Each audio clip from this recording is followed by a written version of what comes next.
A pleasant day, everyone. So today, we are going to learn the last main stages of development, the discourse or rhetorical analysis. So when we say discourse or rhetorical analysis, it looks at how meaning is generated between sentences.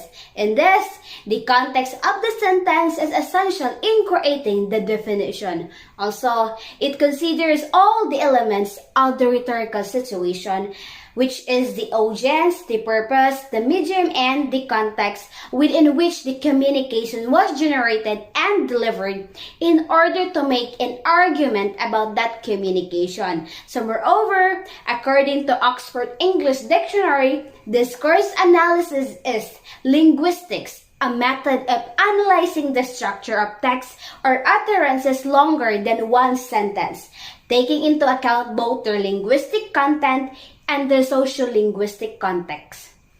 A little reminder, in the ESP context, one should be aware of the shift from the level of the sentence to the level of the utterance in order to convey meaning in a specific context.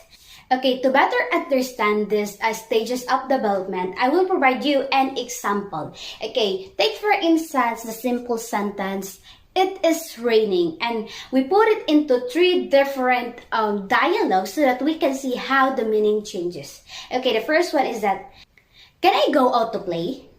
It's raining." "Have you cut the grass yet? It's raining." "I think I'll go out for a walk. It's raining." Alright, from the given three examples, in each case, the propositional meaning of the sentence is the same. The notions in it are also the same, but the sentence is fulfilling three different communicative purposes. Now the first dialogue, "Can I go out to play? It's raining." In this dialogue, a parent could be talking to a child. The child is asking permission to go out. The parent's reply of, "It is raining," acts as a refusal of the request. Next, the second dialogue, "Have you cut the grass yet? It's raining." This dialogue might be a husband or wife dialogue. "It is raining." Now this passage functions as a reason or an excuse. While in the third dialogue, "I think I'll go out for a walk. It's raining." This dialogue takes on yet another function. This time it's probably acting as an advice or a mild warning and might take place between friends. Alright, so the meaning of the same sentence changes with a different context. This change is brought about two factors. The first factor, as we have seen, is the social-linguistic context. Who is speaking to whom and why? The meaning changes according to the relationship between the participants in the dialogue and according to the reason for speaking. Social-linguistic context shows the relationship between the language and society. It explains why we speak differently in the different social contexts, the way we talk to our family, friends, peers, older people, and even with strangers. And the second factor, which influences the meaning, is the relative position of the utterances within the discourse. An utterance acquires meaning by virtue of what utterances it precedes or follows. We might call this the discoursal meaning.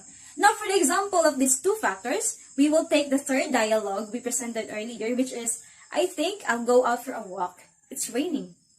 Now, if we take this dialogue and turn the two utterances around, we get, "It's raining. I think I'll go out for a walk." By doing so, we have first of all removed the idea of advice of warning, or we have also completed the logical meaning of the dialogue. In the first example earlier, "I think I'll go out for a walk. It's raining." The underlying meaning is that the rain provides a reason against going out for a walk. Whereas the reverse example is, "It's raining. I think I'll go out for a walk." Rain is a reason in favor of going out for a walk. Thus, the relative position of the utterances within the discourse affect the meaning of the discourse. That's the two factors that brought meaning of the same sentence changes with a different context of ESP. Showcase ways of studying discourse analysis. Learners are made of the stages and certain set-piece transactions associated with particular specialist fields.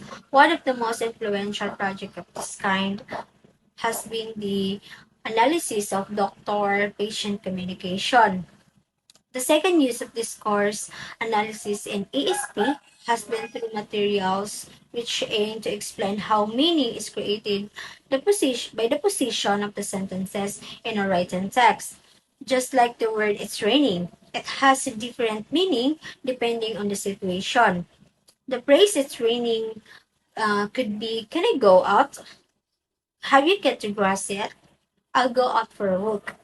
This has become the central features of many ASP textbooks aimed at developing a knowledge of how sentences are combined and text to produce particular meaning. It also assesses students in evaluating their acquired knowledge critically. A rhetorical discourse analysis is to explain how writers or speakers in specific social situations use discourse to influence others, including written of spoken languages, images, gestures, and so on. A rhetorical discourse analysis is not the same as a summary. It also does not ask whether we agree or disagree with the author's point of view. Instead, the goal of a rhetorical discourse analysis is to make an argument about how an author conveys their message to a specific audience. We're investigating the author's goals, describing the techniques or tools used, and providing examples of those techniques and analyzing their effectiveness.